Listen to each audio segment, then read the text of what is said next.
જ્યારે 21મી જુલાઈના દિવસે સ્વામી બાપા અટલાદરામાં હતા અને એ વખતે સવારની બધી વિધિ પતાવી અને બાપા શયનખંડમાં ગયા અને એ વખતે અમુક વિશિષ્ટ પ્રસંગોની ગોષ્ઠી નીકળી અને એ વખતે સાહજિક સ્વામી બોલવા માંડ્યા.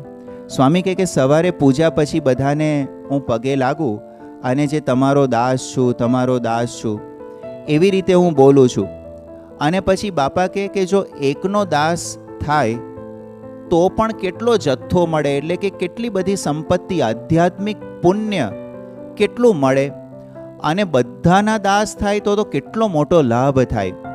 એટલે સ્વામીએ દાસપણાને બહુ જ મોટો લાભ એ રીતે સ્વામી સ્વીકારે છે અને એટલા માટે જ સ્વામી બાપા આ દાસપણે વર્તે છે. એટલે જો હવે ફરી આપણે વિચારીએ સ્વામી બાપાના દાસપણાની વિશેષતા શું છે, તો પહેલામાં પહેલી વિશેષતા તો એ ખરેખર અંતરથી એવું માને છે, સચ્ચાઈ એમના અંતરમાં છે.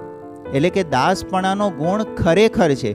કોઈ વ્યક્તિમાં ના હોય અને કોઈક નમતો હોય ને એનો અનુભવ આપણને જુદો થાય, અને ખરેખર કોઈક વ્યક્તિમાં એવો ગુણ હોય અને એ વ્યક્તિ નમતો હોય તો એ દાસપણાની સચ્ચાઈ આપણને દેખાય. બીજી વસ્તુ કે એમના મન, કર્મ, વચને આપણને આ દાસપણાનો અનુભવ થાય.